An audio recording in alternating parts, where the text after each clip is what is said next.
Agora eu tenho a honra de convidar de volta ao palco o Dr. Buzaide e o Francisco também, por favor, para a gente poder fazer essa mesa de encerramento. Como eu disse logo no começo, né, a gente preparou todas essas mesas e palestras para a gente poder ter uma discussão, mas é muito importante também que a gente consiga encerrar o dia de hoje pensando no plano de ação. Então, essa mesa mediada agora pelo Dr. Buzaide será justamente para isso, para a gente entender qual que vai ser o nosso próximo passo. Obrigada. Bom, guys, em 10 minutos nós vamos fazer pontos e a Nina vai marcar, está gravando, mas eu queria gerar um pequeno documento de estratégia do que a gente pode fazer para arrumar a casa. Primeiro, você falou do tempo.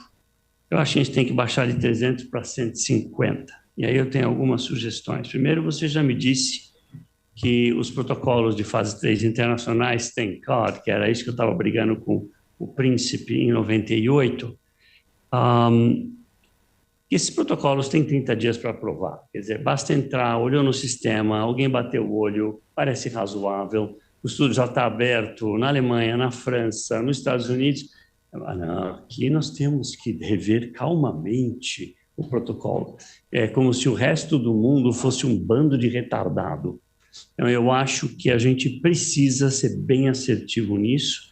Eu acho que a gente pode vencer o câncer, pode tentar chegar na Anvisa, conversar, marcar audiência, está por pressão nesse sentido. Então, a meu ver, tem 30 dias protocolo internacional. Eu ia sugerir que protocolos em inglês não precisassem ser traduzidos para acelerar, somente o consentimento informado, que deve ser traduzido e adaptado para a cultura nacional.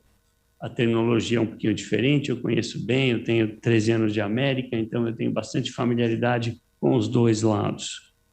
Razoável? Guys? Razoável? Tá bom. Você falou que se tributa uma droga de protocolo de pesquisa? Tá. Então, eu acho que a gente tem que chegar para o governo e dizer que isso é um absurdo intelectual. Nós estamos querendo melhorar, criar novos tratamentos. Se você põe, aumenta o imposto do álcool, aumenta o imposto do cigarro para compensar, mas impor taxas em remédios usados em protocolos de pesquisa deveria vir, a meu ver, um rótulo, produto de protocolo de pesquisa. Simples assim. Laranja, letra branca, ninguém vai deixar de ver. Esse ponto, para mim, estaria resolvido. O terceiro ponto que é a celeridade também da importação, quer dizer, além de produto de protocolo de pesquisa, celeridade. Isso é igual a mala do Business of First Class. Tem um tickerzinho, passa um pouquinho mais rápido. Deveria ter também uma certa prioridade, uma vez que impacta no protocolo da pesquisa, na conclusão do estudo, esse paciente pode não ser mais avaliável e tudo é perdido naquele sentido. A diversidade, eu acho que a gente deveria tentar premiar a diversidade. Então, vamos dar um exemplo, na Alemanha, eles pagam mais no paciente que para o médico, que põe o paciente em pesquisa. Então, o cara lá ganha $200, vamos dar um exemplo, numa consulta, se ele puser na pesquisa, ele ganha 250 ou $300. Eles adoram pôr doente em pesquisa. Não é porque eles são fantasticamente conhecidos, não é porque eles fazem a BMW, a Mercedes, o Audi, a Porsche, mas simplesmente porque aquele cara ganha um incentivo.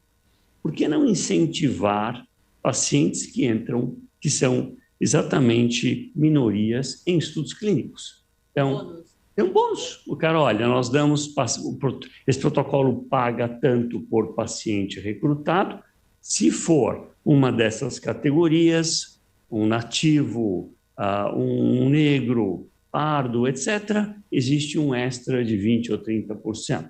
Eu tenho certeza que você vai começar a ver na Bahia assim, 80% dos doentes que não são mais caucasianos, tá certo? Vai lá, vai buscativa. Veja a solução que foi colocado num dos protocolos, que foi o Fábio Frank colocou, acho que o coordenador de pesquisa negro, o Renato, que os caras tinham medo. O cara fala a mesma língua, por que não? Tá certo? Então, eu acho que isso seria uma outra coisa para aumentar a nossa diversidade. Eu acho que a gente tem que pôr o LAVI mais divulgado agressivamente. E fiz uma anotação para mim. A Ana Maria me convidou, Ana Maria Braga, para fazer uma abobrinha no Instagram, um live. Esse abobrinha pode editar. É um live no Instagram, uma vez por mês, falar de algum tópico. E ela não tem muitas pessoas que seguem, são só 14 milhões. Eu falei, não, 14 é aceitável. E aí, a ideia seria, um dos tópicos que eu já pus para conversar é pesquisa clínica. E aí a minha ideia é, na hora, falar, tem um site, inclusive, chama Lavio, o número é tal, que você pode entrar e ver se você se qualifica. Por que não? Tá certo? Então, eu acho que nós temos que aumentar a propagação desse esforço fantástico que a Laís e o Vinícius fizeram para que a pessoa saiba. A mãe não sabe o que é pesquisa, óbvio. Então, a ideia desse programa é explicar como funciona. Eu vou começar, todos os remédios que todo mundo está me ouvindo, que alguns tomaram já hoje, foram por pesquisa clínica, um dia.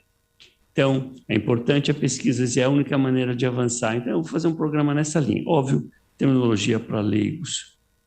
Eu acho que esses centros novos que estão sendo criados, os médicos precisam de um pouco de ajuda legal. Você veja a história do Fábio Franchi, a do Giroto também. Conforme esses centros começam a gerar lucro, aí muda o CEO, fala, não, foi exatamente o que aconteceu no Sírio na minha época, o cara falou, você é muito caro, Buzaide, muito querido, tal. Eu falei, I know. O ponto é que vai mudar o CEO uma hora. Ninguém fica forever num lugar, essas mudanças vão ocorrer, são inexoráveis. Então, o legal nosso, que é muito respaldado, pode ajudar. Então, a pessoa vai pegar um legal, vai ter, e nós poderíamos fazer a cortesia de rever e tentar proteger esses médicos desses centros para que não sejam alvos de instituições, porque mudou arbitrariamente um novo executivo, e agora ele fala, não, vocês estão ganhando demais, it's too much, isso não serve, isso não é a ideia. Eu acho que a gente precisa ajudar essa turma. Razoável? Karina, deve, por isso que você está aí. Na verdade, eu acho que dentro da capacitação, a capacitação legal, ela pode ser um pilar bastante relevante. Então, né, você não sai desse guarda-chuva incrível que vocês já têm de capacitação, mas essa capacitação legal, ela pode ter duas vertentes. Uma que é o business continuity, então não sai CEO e muda tudo, e também a ajuda na capacitação desses advogados a serem mais ágeis na produção dos contratos. É um gargalo que a gente tem, não sei, as CROs, o pessoal da indústria. A gente leva tempo também. Então, agora o tempo vai ficar um desafio maior, porque o tempo regulatório, a Anvisa, a Conep melhorou, o tempo legal, os advogados tinham um certo conforto. Vai levar muito tempo para aprovar CEP, Conep, Anvisa. Eu tenho aí 6 meses para olhar o contrato. Agora, encurtando esses prazos, o contrato vai ser muito importante. Eu coloquei então, a capacitação do advogado do centro é fundamental. De acordo, Karina, eu coloquei na minha cola aqui um legal institucional de 30 dias. E aí é uma questão de sentar com a instituição e falar, veja, a Rosana vai chegar lá para o legal e falar, guys, o protocolo agora tem 30 dias, a CEO já determinou. Então, vocês quando recebem, não é ficar esperando, põe embaixo da gaveta, está no topo da lista, tem que ser executado, temos que honrar os compromissos. Então, eu acho que isso é importante. Eu pus 30 dias, não sei se eu acho razoável, Rosana, 30 dias? A nossa está um pouco mais, mas não por causa disso, às vezes por causa de negociação de orçamento, que é que trava, mas só para trazer uma experiência, nós capacitamos 2 pessoas dentro do nosso jurídico em pesquisa clínica, inclusive fazendo os cursos, onde a gente faz um checklist prévio, já pré-formatado. E uma outra coisa, futuramente, para o centro, é você ter o contrato master da indústria, que a gente tem de vários, então todas as questões de LGPD já foram discutidas, e aí depois você só vai fazer a análise do contrato daquele projeto que anda muito mais rápido. Aí acho que sim. Então, são oportunidades que a gente tem que trazer o legal, mas na capacitação. Acrescentando na lista, Dr. Buzaide, eu colocaria 2 pontos. Primeiro, com a lei, hoje a gente tem uma lei de pesquisa clínica, a burocracia da documentação que é necessária na submissão e no processo de aprovação, ela deveria diminuir. Porque a lei Se está na lei, eu não preciso assinar uma declaração, um documento adicional, ou criar documentos, porque anteriormente faltava respaldo legal. Hoje você tem uma lei. Então, a simplificação, a Karina está aqui, muitas vezes a gente tem discussões com os times globais frente a documentos e a processos que são muito específicos do Brasil, e leva-se tempo até você explicar o porquê existe esse statement, né, essa declaração, a necessidade desse documento. Eu assino 5 contratos de PTA por dia. Então, uma necessidade muito de olhar, hoje nós temos a lei, que criou a base legal, a partir daí quais documentos, por exemplo, nos Estados Unidos você tem no protocolo o termo de consentimento e o seguro, basicamente, basta para você executar o projeto de pesquisa, e aqui não. Então, esse é um dos pontos que a gente, agora, com a lei e, obviamente, com a regulamentação da lei, a gente precisa ser muito coerente frente à burocracia que vamos criar. De modo geral, o brasileiro, a gente tende a criar camadas de segurança e no final, essas camadas de segurança viram uma âncora, né? Se puxam a gente para baixo. E o segundo, Dr. Buzaide, a gente precisa abrir dados de pesquisa clínica. Hoje, os dados até existem, o senhor mencionou mais cedo o clinicaltrials.gov, lá estão os projetos que são executados no Brasil, a Anvisa publica todo ano um relatório, você tem no site dela um sistema de busca, a CONEP, a Comissão Nacional de Ética, pesquisa também, só que são dados limitados, a gente precisa... Quais são, o Renato mencionou, estima-se hoje, a gente tem algo aí em torno de 9 mil e poucos investigadores. Quem são esses investigadores? Óbvio, mantendo toda a questão de privacidade de dados, mas a gente pode, onde eles estão? Quem são os centros de pesquisa? Quantos pacientes foram recrutados? Qual que era o objetivo? Prazo, tempo? Publicou. A gente tem uma área, muitas instituições, então você tem a Associação da CROs, você tem de centros de pesquisa, de profissionais de pesquisa clínica, você tem Interpharma, Sintus Pharma, a gente precisa se juntar e criar realmente uma plataforma de dados abertos de pesquisa clínica. Por quê?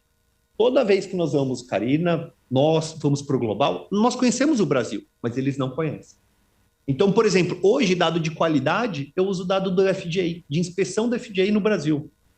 Só que seria muito interessante eu também ter os dados da Anvisa. Seria muito interessante eu ter mais dados de auditorias internas para levar e mostrar que nós temos um anonimato, mas poderia ter. Esse anonimato. Esse dado está dentro das bases globais, porque eu tenho alguém sentado lá no UK que ele vai, na hora de um feasibility, ele faz um search e puxa Romênia, Austrália, Taiwan, e aí Coreia do Sul, e o Brasil, como não tem o dado, não aparece. Precisaríamos criar, que nem como criou a Aliança Pesquisa Clínica, o Fábio aqui estava, para como fomentar e em um momento ter uma base legal, um projeto de lei para pesquisa clínica, nós deveríamos nos juntar como atores e criar uma base de dados abertos de pesquisa clínica e conectá-la ali, e isso ser acesso para paciente é algo que o Brasil precisa e demanda. Por último, nos Estados Unidos, como vocês sabem, o seguro é obrigado a cobrir o que é padrão. Então, eu randomizo um melanoma, pembro versus usalizumab, que vai curar tudo agora. E o pembro tem que ser coberto. Pembro é padrão. Então, se eu encaminhar um paciente para os Estados Unidos, para aquele protocolo, ele vai ganhar a conta do pembro, se ele for randomizado para o braço do pembro. Ele só não vai pagar nada se ele for randomizado por braço experimental. Isso vale para tudo. No Brasil, não. Aqui tem que pagar tudo, o almoço, o café da manhã, massagem da tarde, acupuntura. Isso, obviamente, aumenta o preço. E, mais que aumentar o preço, não permite Physician-Initiated Protocols.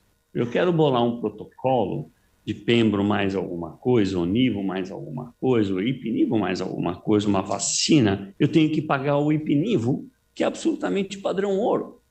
Por que tem que pagar o ipinivo? Por que a seguradora não pagaria se tiver aprovado naquela seguradora aquele tratamento?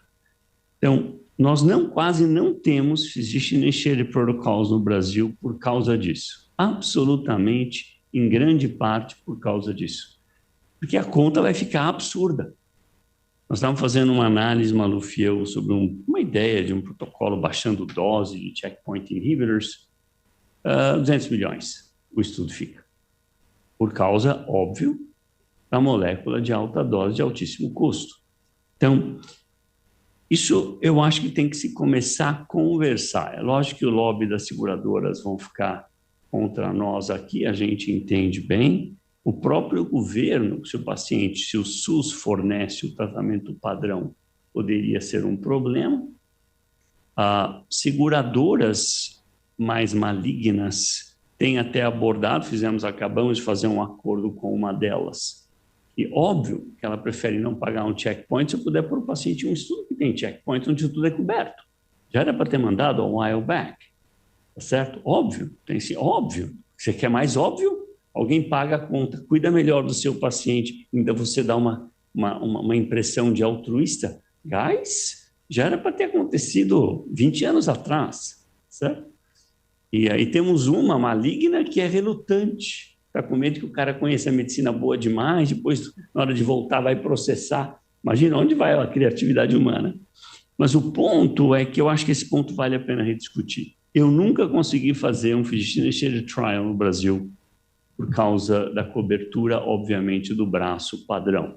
Você simplesmente não consegue. Já existe um guia. O hall, está no hall, deveria...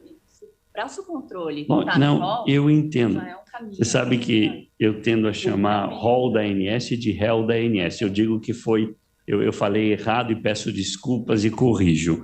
Mas o ponto é, isso está bem defasado. Minha hora melhorou agora, ainda mas defasado. Mas menos já poder ser até colocar essa categoria, mas eu acho que vale a pena. Alguém quer acrescentar, modificar alguma ideia diferente, só para a gente fechar aqui, Laís? Final comments.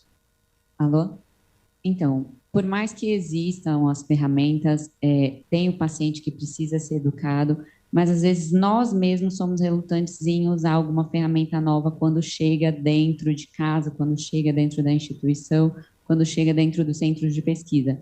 Um dos gargalos da Lavi foi que vários pacientes até hoje já foram encaminhados e alguns centros acabam que não checam que o paciente chegou para ele. Sorte que temos nós por trás e nós logo vamos, né, por trás, pelo WhatsApp, pelos e-mails, conversar com os responsáveis por conta disso. Então, por mais que tenham as ferramentas, eu sei que quando o Waze chegou, todo mundo falava, eu prefiro continuar pelo meu caminho, que eu sei fazer. Quando o iFood chegou, nós falamos, mas eu gosto de ligar lá e pedir a pizza e falar com a dona Maria que eu quero aquela pizza. Mas essas ferramentas chegaram para ajudar e quando alguém está de férias, tem que ficar alguém no lugar, a roda precisa continuar rodando. Então, eu acho que as ferramentas estão aí, eu sei que nós temos que educar os pacientes, mas nós mesmos precisamos no dia a dia colocar isso, entender, vamos testar? Se não for bom, a gente volta para trás e muda e testa outra, tudo bem. E o outro ponto, quero aproveitar que a Kivia está aqui, né? Eu acho que seria um grande catalisador aí. Nós tivemos um estudo que foi alinhado da Queso com a Equivia, nós conseguimos aumentar a visibilidade desse estudo. Então, eu acho que se os trials já tivessem no Visibility, vai estar na plataforma Lavi, e não necessariamente se tiver outras plataformas, que seja também, todas vão ajudar, então eu acho que seria algo importante. Rosana, algum ponto final? Eu acho que das colocações gerais, mas eu pensei um pouquinho nos centros que eu vi hoje, passando um pouco na nossa experiência, não só daqui no público. A gente está falando do apoio legal, mas o que eu acho que a gente percebe é que muda um pouco o perfil de quem está na coordenação de um centro. Ele precisa saber quem é o interlocutor, se ele vai falar no hospital com o CEO, com o financeiro, com o médico, ele precisa ler um pouquinho indicadores, ele precisa saber os indicadores, ele precisa ter um pouquinho de conhecimento financeiro, saber se aquilo está dando retorno ou não, o que ele vai traduzir no overhead, e não são coisas assim complicadas, só que não está na nossa formação. acho que seria, para não ser talvez aquela situação de um voo de galinha, né, que você vai, faz, mas depois ele vai minando, talvez uma segunda rodada de capacitação para os centros que a rede Vencer o Câncer está apoiando, e a gente pode, como voluntário, o que vocês puderem, a gente pode contribuir com isso, é trazer um pouco desse olhar de formação. A gente falou de pessoas, tem liderança, tem retenção de profissionais, e a gente sofre aqui num centro que já tem uma tradição, inclusive, né, que veio, né, da oncologia, a gente tem mais, mas é a falta disso, dessa visão que a gente desenvolve aqui nos coordenadores. Então, assim, fica não só a sugestão, mas também a disponibilidade para a gente tentar apoiar mais as pessoas que estão sendo apoiadas pela rede. Né? Com certeza. Mas é isso. Com certeza. Francisco, final comments, algum ponto adicional? Karina?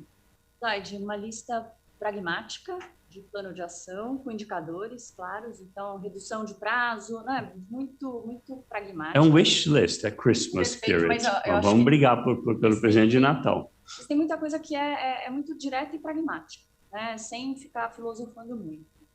Melhorar esse tempo regulatório, tempo de aprovação de contratos, e aí o programa de capacitação que vocês já fazem muito bem, e hoje ficou muito claro ver resultado, né? Então, talvez divulgar mais resultado maravilhoso de ter centros Brasil afora possa ajudar todos nós. E aí, dentro do programa de capacitação, acho que vocês falaram muito, né? Capacitação do centro, talvez a capacitação do profissional, que a gente viu. Quem também moveu a roda foram esses sonhadores que fizeram residência Rio, São Paulo, Porto Alegre, voltaram para suas cidades de origem. Faca na boca, né? E lá, com a faca na boca, falando, eu quero ter aqui o que eu tinha lá. Então, acho que vocês são profissionais incríveis, porque tem que ter muito sonho e muita paixão para poder fazer... Resiliência. Divulgar isso. Tem outras palavras também que usam aqui agora, porque eu quero ter uma paciência fantástica. Né? E talvez falte fellowships, pesquisa clínica. É verdade. Isso é um ponto que poderia ser um outro programa do IVOC, de você ter aquele R4, R5 em pesquisa clínica. A ideia é até interessante. Vou rever. Nós temos hoje, na BP, Maluf e eu pagamos 5 residentes por ano e 4 fellows. E dos 4 fellows, 3 fellows são gerais e um fellow só de mama, porque o nosso time é muito forte na área da mama. Será que tem espaço para um fellow de pesquisa? Rosana, reflita.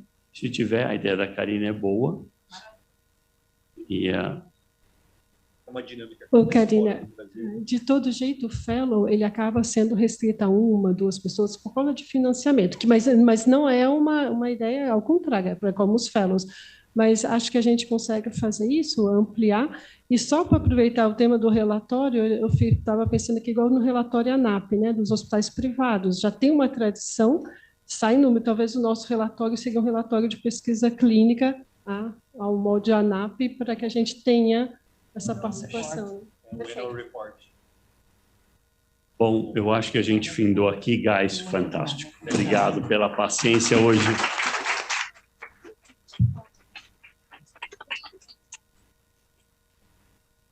Pessoal, chegamos ao fim. Quero agradecer todo mundo que ficou aqui com a gente, todo mundo que está em casa também. Atingimos, acho que de forma simultânea, 51 pessoas que estavam conectadas com a gente ao longo do dia. Todo mundo que já foi também, mas com certeza pôde aprender bastante. Da minha parte, só tenho a agradecer. Foi um dia muito satisfatório, de muito aprendizado. A gente realmente juntou um time de especialista e fez uma programação, acho que à altura de todos que vocês que estão aqui, né, que vieram procurar poder se formar um pouco mais sobre pesquisa clínica. Para dar as palavras finais, peço para o Dr. Buzaide. Só agradecer, achei o meeting, sorry guys, bastante frutífero. Acho que a gente tem homework to do, let's do it. Obrigado, guys. Obrigada.